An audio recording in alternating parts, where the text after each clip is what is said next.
The strawberries look amazing. I'm Holly.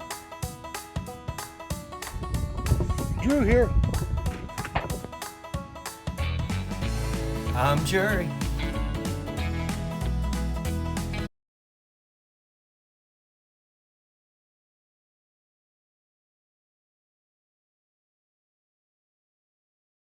I came out this morning after the rain and I was in utter disbelief at the growth on them.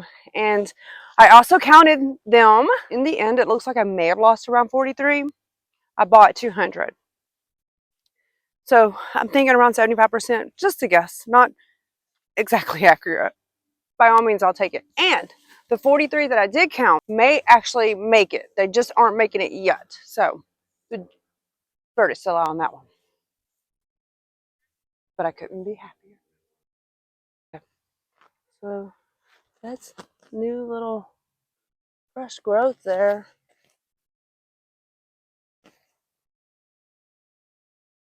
They look really good in there, Drew. This right here is just now coming out.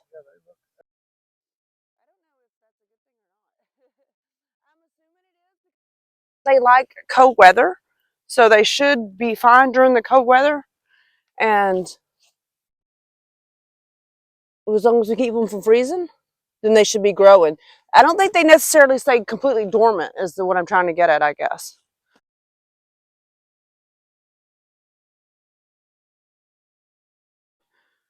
They do grow, it appears. So far. Yay. Yay, strawberries. Not disappointed. Looking pretty good for the farm. Second morning check is the seedlings. Oh. Seedlings should be Oh my God. soul.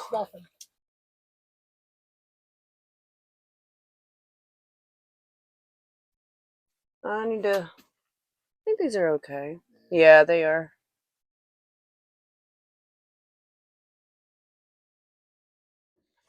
And then one more check will be on my beets to see if I can pull them, because today I will be doing some canning and I'd like to can my own beets. So we need to go check on those.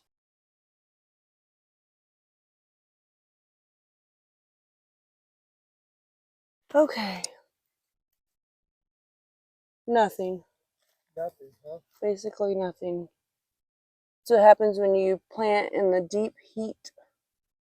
We can put her back in there and see if she don't grow more. She probably won't. Beets was a fail. They beat our ass. We won't plant them in July and August in Texas ever again.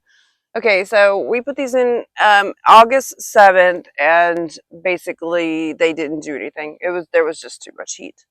Too much heat, I think, took all the energy out to get the first little bit of production that it was doing. And so it didn't have no more. I could baby them through the winter and see what happens, but I ain't going to.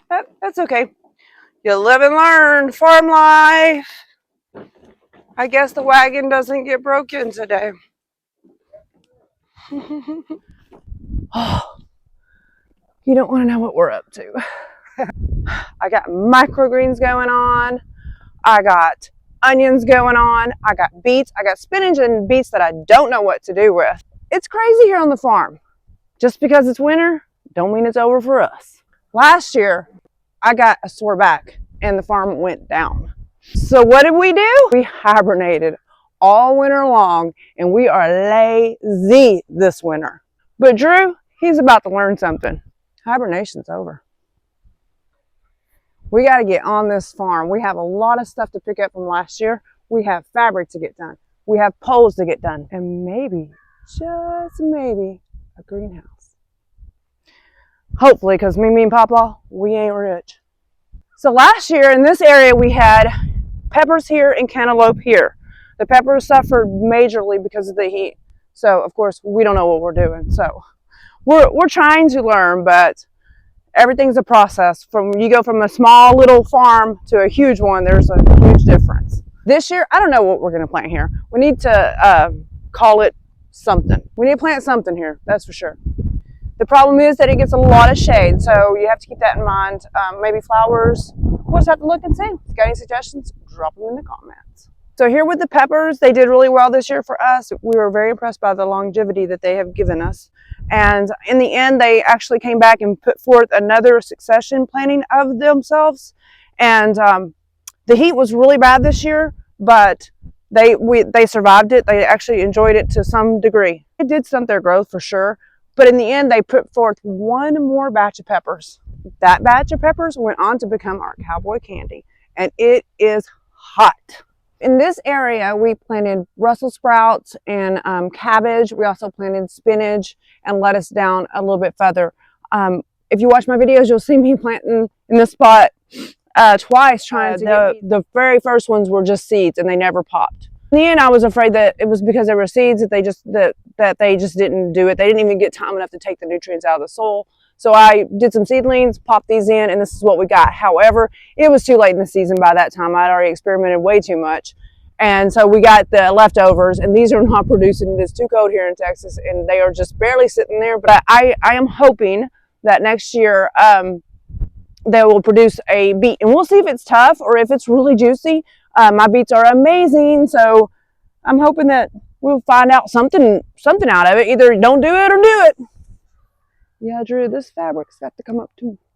In the meantime, other than running the farm on a daily basis, which we don't show you because we don't want to bore you, we are preparing for next year, and that entails a lot of things into the instructions on how the farm will run, where each vegetable is going to go, where the flowers are going to go, what's Drew going to do next, and where the sprinklers are going to go. Drew's list. Drew needs to get to work. Merry Christmas. So in the trailer, we have onions, spinach, and beets. The onions were too young to transplant, so we're holding off on them, and we're going to transplant them later. Now I just have to baby them constantly out there, but they're worth it. In the end, the carrots are either going to be really, really big or really, really small, but I think they're going to be big. I think they'll be great. The spinach and the carrots were planted way too late, and we can't bring them out now. I mean, we could, but that would entail more work, and you know I'm all about the work, right? I'm leaving them in the trailer. I'm going to take care of them in there, repot them, and plant them in next year. During spring, they should turn out beautiful. But you know what, guys? We got a lot of work to do, so we got to get busy. See you on the next one.